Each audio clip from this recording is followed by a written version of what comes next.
Alright, hello and welcome to the Testament of Sherlock Holmes. Crumb bought me this game and he told me to fest it. So I guess I'm obligated to fest it. I'm a big fan of Sherlock Holmes. I've read pretty much, I think, all of the stories involving him. We got a big tome here, and I've thumbed through the whole thing on more than one occasion, and, fan of the Jeremy Brett series and the radio plays that were released. Man, there's just a lot of good quality shit with Sherlock Holmes related to it. So, I guess this is a no-brainer for me to do. I'm also a huge fan of Sherlock Holmes.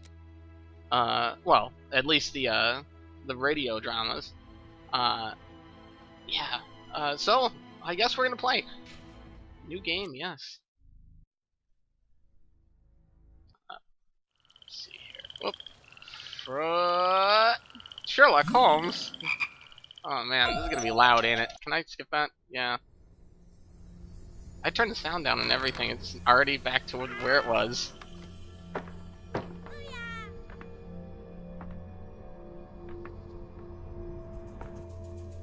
What is going on here? Yeehaw! Yeehaw! What? You're in England, aren't you? Oh. I guess you're not in England. Do you not know how to climb a ladder? Oh my god, their faces.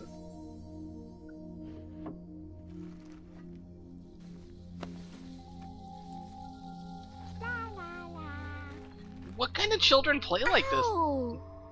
Ah! Ah! My sentiments exactly. No. What children play like this? There's a tiny man! No, children don't act like this. There's a tiny Holmes and Watson. You gotta be fucking kidding me. This is nightmare material. Leave that Watson alone. Oh, you stupid little child. Hey! What is wrong with this shit? Ah! Crumb, what have you done with it? Why did you buy me this game? Stupid. Look! It's a book! I hope they die. I hope these children die. Maybe it's a book about pirates with a treasure map. I don't think so, lady. No, I don't think so. Yeah, she agrees. She's probably smarter than you. I mean, children I are... wish that I had seen through all your lies. Oh, start from the beginning, not the middle. And so I decided to pick up my pen to relate the most disturbing episode of my life thus far. It all began early one morning in 1898, when Sherlock Holmes invited me to accompany him on a visit to the Marquis of Conyngham. That was Marquis. Is that how it's pronounced? I thought, maybe I'm an idiot. Well, at least Holmes doesn't look like a fucking crazed mongoloid. Watson, my dear fellow, we can now go and inform the Marquis that we have found the Samoan necklace, and very much faster than Inspector Baines, too, which pleases me. Have you really solved the theft, Holmes? And so quickly? I have indeed, Watson. And believe me, it was completely unnecessary to spread out all over London, as our friend Baines thought was best. He likes to boast that his methods are equal to mine, but once again the outcome has contradicted him. After all these years this of might be accompanying bad, you upon Holmes. your investigations, I thought that by now I should be reasonably capable of following your train of thought. I love the dramatic But zoom, in by this the way. particular case, I must admit that I don't understand anything at all. Ah, you see, but you do not observe, Watson. There lies the difference. It is a matter of course. A matter of course? In the middle of the night, when everyone is fast asleep, the service bell within that room rings out and alerts the servants. They dress quickly and come running, but the door is locked and there is a strong smell of burning from within. A few seconds later, the master of the house himself, the robbed Marchioness's husband, the Marquis of Conyngham, arrives and unlocks the door using the sole key. A fire has started inside the room, but they have managed to arrive in time to put it out. It is at that moment that the Marquis realizes that the famous Samoan necklace, which had been safe within its glass cabinet only a few hours earlier, has now disappeared. In order to explain, let us confirm my theory before the arrival of Inspector Baines. You control Sherlock Holmes. Wow, he controls pretty poorly. Oh, yep. Guess I just have to. Whoa! Okay. Look at the broken bookcase and click on it. Okay, I'm getting the feeling that this is going to be bad Sherlock Holmes. Now, bad Sherlock Holmes is when you have a guy with no personality who's just, oh, I'm kind of, you know, I'm emotionless and I have no real joy and I'm really smart. And that's not good Sherlock Holmes. Good Sherlock Holmes is a little bit manic at times. You know, he certainly seems to have personality. I mean, I can see that the Watson guy was trying with his dialogue, but it doesn't help that they look like this. Alright. Sure. This window was cut with a diamond. A clean, discreet piece of work. This is where the necklace was. See how tiny the hole is, and not one fingerprint upon the window. The icon will turn green. Please move some left.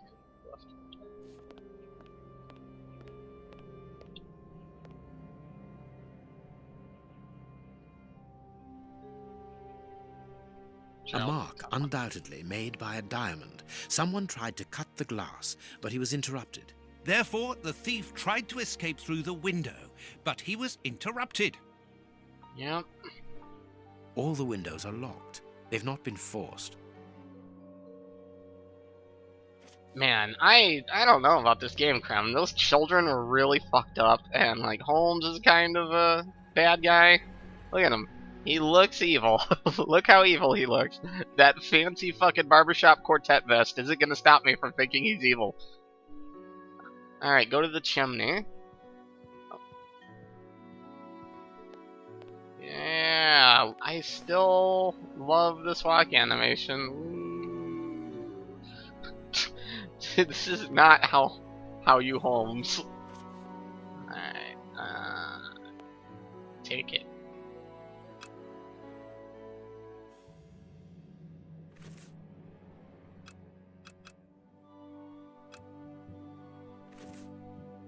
Alright, near the piano.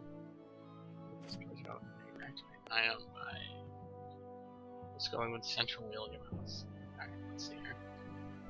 Let us examine the crumpled scores that have fallen off the piano. Let's see here. This is music, it's not actually word. Nothing of interest here. Can I turn the papers over? Nothing of interest here.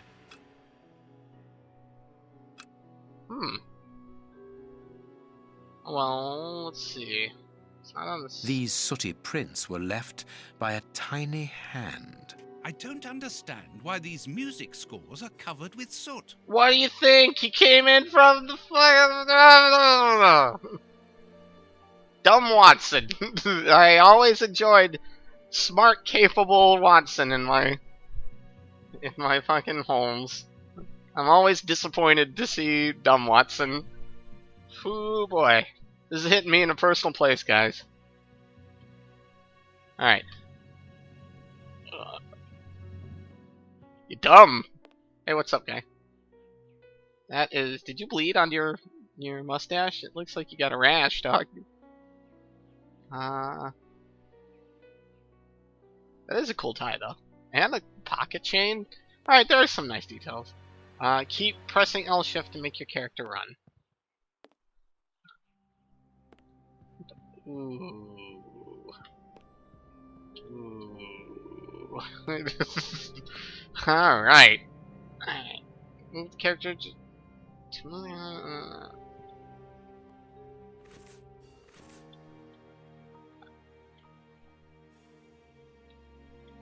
Press and hold L shift by pressing space.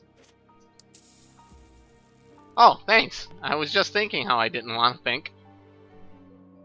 Not very well kept, this aquarium. I can see a dead fish floating on the surface. This is LA Noire. It must have fallen from the chandelier. These documents are not very interesting, even though they're addressed to the Minister of Maritime Affairs. The Ooh. Marquis himself. Thank you for pointing that out. Where's the last one that I was vaguely told I need to go look at? Alright, well.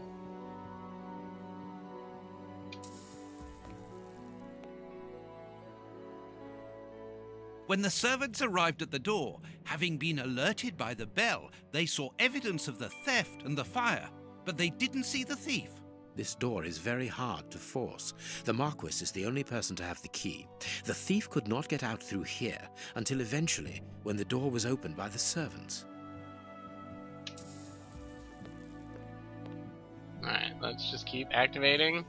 Heading towards his chosen escape route, probably the window, the thief knocked over the stool, which then caught fire. But why didn't he try to put the fire out at once? Why would he? It's not his house. Watson, don't be a Dumbo. Can I get to the one on the floor? Hmm? There you go. Footprints. You are not going to get on your knees to examine them. There is no need. It is soot. The servants must have trodden in it while they were putting out the fire. The fire started here, just beneath the bell pull. Whoever pulled the cord would have had his feet in the fire, unless it was pulled before the fire started. The chest wasn't opened. The necklace wasn't in it. Thank you for pointing all of these things out. I don't see why. Strange. There are some objects here that have been knocked over. Is he behind the painting?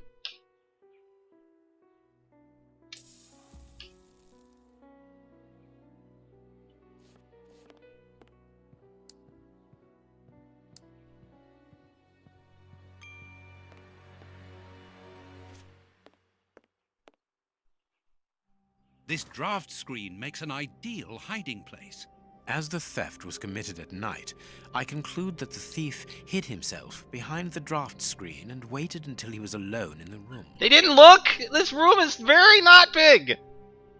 Strange. There aren't any prints. Yet I'm sure that the thief hid here. Ah, Mr. Holmes. You're already here. Good morning, Inspector. You've arrived just in time.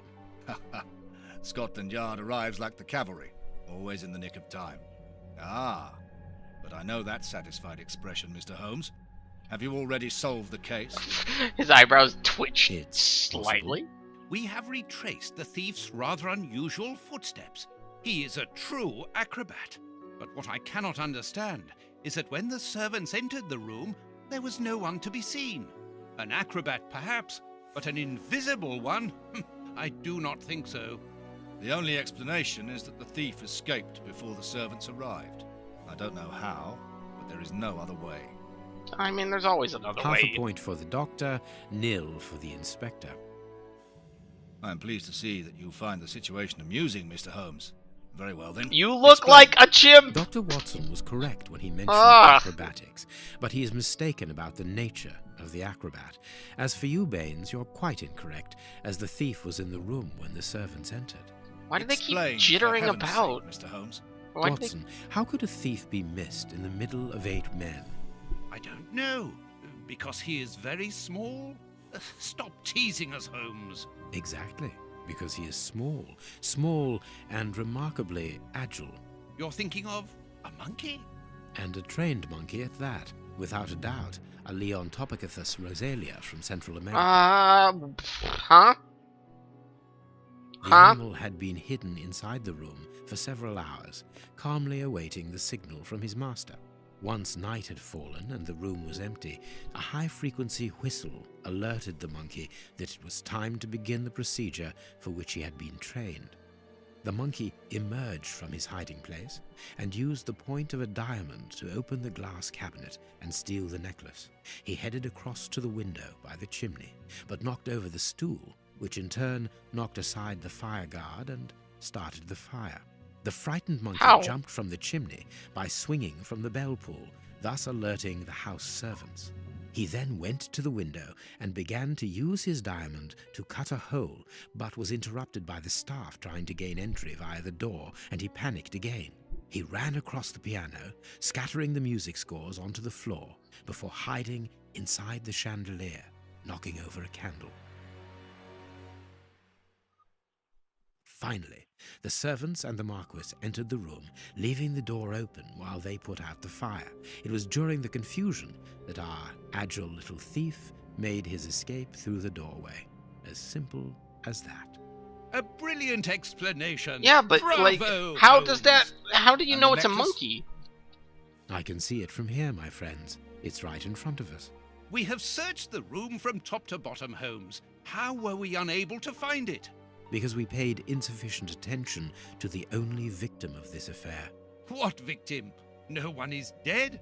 Yes, Watson, a poor goldfish whose destiny was to die, crushed by one of the most precious necklaces in England. The aquarium is just beneath the chandelier. I understand. The little monkey had likely hung the necklace around its neck and lost it when he leapt from the chandelier. The jewels fell into the aquarium, where they remain now.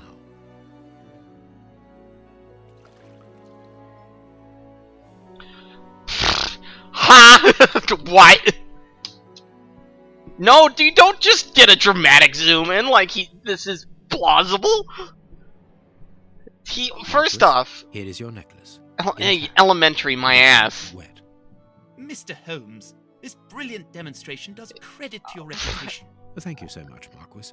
Do you wish to verify the authenticity of your jewel? No, I recognize it. I have spent many hours admiring it, you know. Good. I will return it to its box and... Inspector, a bank has just been held up. You must follow me at once. Orders of Scotland Yard. What times? Sirs, duty calls. My regards, Marquis. And well done again, Mr. Holmes. There, the necklace is in its box. We've lost enough time here. Let's go home, Watson. Ah, very well, as you wish. A good day to you, Marquis.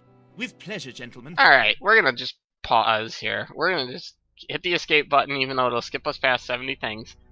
Because there's no pausing in Sherlock Holmes. It's too important. We're gonna pause, if I can ever pause. Yep, no, enjoying your tea. I appreciate that. There's no pause. I'm in purgatory. This morning's newspaper. Holmes, have you read this article about you? No, Watson, not yet, and I won't have time to. Read it before you leave. It's outrageous. If you insist. All right, we're gonna stop right here. We're gonna stop right here and discuss what we've seen, because I have not been able to get a word in edgewise. This game is very, very dumb. All right, so let's begin by let's do a treadmill chat. A Sherlock Holmes standing in front of a dystopia London, Victorian age London, and let's discuss all the things that I've noticed about this game. First off, frightening children. Frightening children are not a thing that you should have in your games. Just a pro tip. Those were not how children act. They were not children faces. I mean, oh God, their faces. Their faces. Oh boy. So, yeah, their faces were pretty bad. They looked like they all had fetal alcohol syndrome. Or at least some form of inbreeding. I don't know why there would be a fucking marionette show of Sherlock Holmes and Watson. But alright. I don't know why Watson would stuff a book into his back of the marionette. Children do not talk like that. Like, they're not just like, whoa! I mean, I hate children, but they form coherent sentences. They're just loud and annoying. And while those children were loud and annoying, they were fucking gibbering idiots. And then we get into the room, and then it's thoroughly no emotions Holmes and dumb Watson, which are the worst iterations of Sherlock Holmes and Watson. Holmes, who's just a stuffy shitlord, and Watson, who cannot figure a fucking thing out if you just bean him with a fucking clue. And then, like, Holmes walks us around the room, and we see some things, and I can kind of see how, like, the whole situation panned out. You know, I kind of liked the whole, like, let's walk through the crime kind of gameplay. That was fun. But at the same time, it was like, how did he know that it was a monkey? It's not like he found any fur, or like we didn't hear any testimonials from fucking people throughout the whole thing being like, you know, I've seen a monkey around. You know, there's like no clue that there's a monkey, other than like it's acrobatic and it's small. So like, who's this? And he picked the fucking most accurate monkey possible. He's just like, oh, it's this type of monkey. Fuck this shit. Let's go. You know, and then he's like, oh, it's in the fucking, what are you talking about? It's in the aquarium. And then he's just like, whoop, and the fucking model just poofs out of the fucking aquarium. No! Bad testament of Sherlock Holmes. Bad. God. You, why do people do this to some of my favorite things? You know, this is really why I don't enjoy other things outside of Team Fortress 2. Because I know what I'm getting when I play Team Fortress 2. I know that I'm going to have a really awful team, or I'm going to be playing against people who are 1,000 times better than me. But, like, I expected better of you. Testament of Sherlock Holmes. Huh. Well, anyway, that's all I'm going to play. I'm not going to go any further. This game is not festival. It's not a good fest. And on top of that, I'm only going to get more and more angry. Which may be funny, but not if I can't even get a word in edgewise because fucking Watson's just like, blimey! You know, what the fuck happened, Holmes? Zoinks! You know, so I'm gonna let this one go, but I hope you enjoyed my fucking bewilderment. I'm sure I will find a way to make up all this pain and misery to Crumb. I will find you a game, sir. You will be rewarded with a game. Alright. Oh, and 1 out of 5.